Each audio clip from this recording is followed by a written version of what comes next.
Christophe Claret, comment se sont passés ces premiers jours à Baselworld? Bah écoutez, très bien, on est content déjà des premiers résultats du salon. Surtout, vous savez qu'on a doublé notre superficie et aménagé tout notre stand de manière différente de ce qu'il y avait avant. Et mais les résultats sont concrets, surtout du fait qu'on a aussi deux nouveaux produits. La Maestoso, une montre à échappement des temps traditionnels, et la Margot, qui est une très grande première pour montre femme. Ok. Donc maintenant, ça fait 5 ans que vous êtes présent avec votre propre marque. Quels sont vos marchés les plus importants? On a une quinzaine de points de vente au travers le monde actuellement, en plein développement pour en acquérir une dizaine de plus. Et les pays actuellement, c'est plutôt l'Asie, donc deux ou trois points de vente à Macao, Hong Kong, Singapour, les États-Unis, on en a 5 pour l'instant. Okay. Amérique latine, Colombie, Venezuela, et puis la Russie, l'Ukraine. Bon, l'Ukraine en ce moment, c'est pas terrible. Mais... Ouais. Et le développement pour ces 12 prochains mois, vous le voyez comment? Vous êtes confiant? Les marchés sont...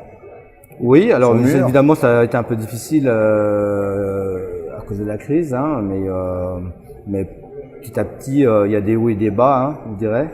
Il y a des hauts et des bas, puis il y a des marchés qui ne sont pas forcément touchés par la crise, comme l'Asie. La Russie actuellement est plutôt touchée, hein, même du fait par l'Ukraine, parce que ils avaient comme une certaine collaboration ensemble, mais maintenant ça a été un peu compromis pendant un moment là. Et puis sinon, il y a des pays latins qui sont un peu en dents de scie, quoi. Ouais. Ok. Je vois que vous êtes venu avec des produits. Vous portez quoi déjà au poignet?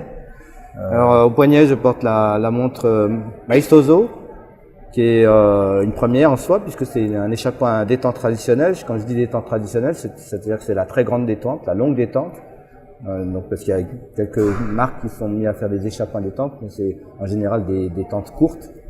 Et évidemment, c'est beaucoup plus compliqué d'avoir une détente longue. Et nous, si on a mis autant de temps, 7 ans, pour la mettre au point, c'est parce que la détente ne supporte pas les chocs et il a fallu trouver plusieurs parades pour résoudre les problèmes liés aux chocs. Et on a en plus une force constante et tout est sous des ponts en saphir pour voir l'intégralité du mécanisme de force constante et de détente. Et on a en plus un balancier avec spirale cylindrique. Tout ça est fait chez nous, hein, que ce soit le mouvement, boîte, cadran, aiguille, et on est une vraie manufacture, on fait l'intégralité des composants. Et vous avez certainement une des montres les plus poétiques qu'on puisse trouver au salon cette année. Vous pouvez en parler? Alors, Madame Margot, en fait, pour moi, j'ai fait un peu une analyse du marché et il se trouve que la plupart des marques réalisent des produits féminins avec des mouvements masculins, tels que tourbillon, répétition de minute, chronographe. Et pour moi, ma philosophie, c'était de faire réellement un produit pour la femme. Et les femmes, vous savez, comme moi, elles sont plus romantiques que nous.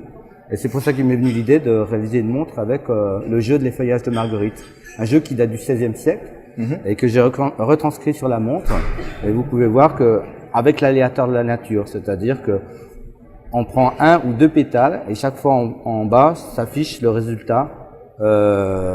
Donc je t'aime un peu, beaucoup, passionnément, à la folie.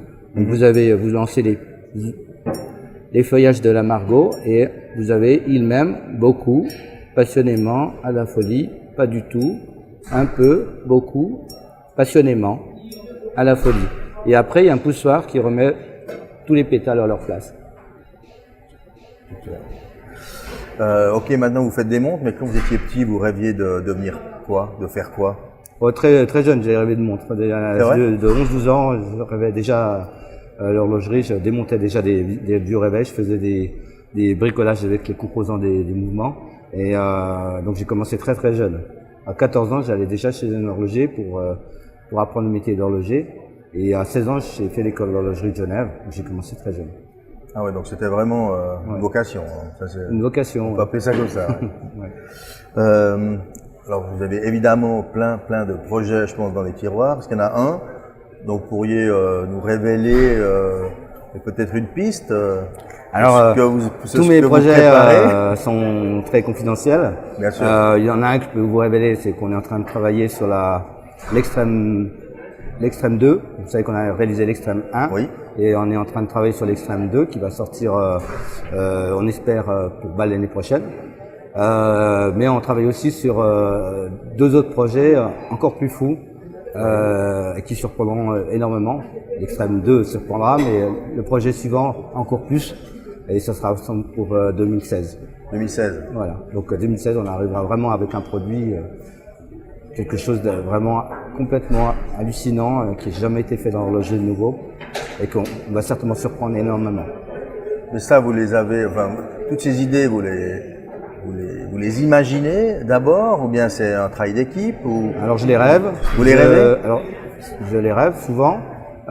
Quelquefois c'est, mais l'aspiration est très rarement de l'horlogerie. Elle est quasi toujours due à l'inspiration de la machine, de l'aérospatiale, de l'automobile, de la nature, beaucoup de la nature, et aussi des antiquités. Tout m'inspire.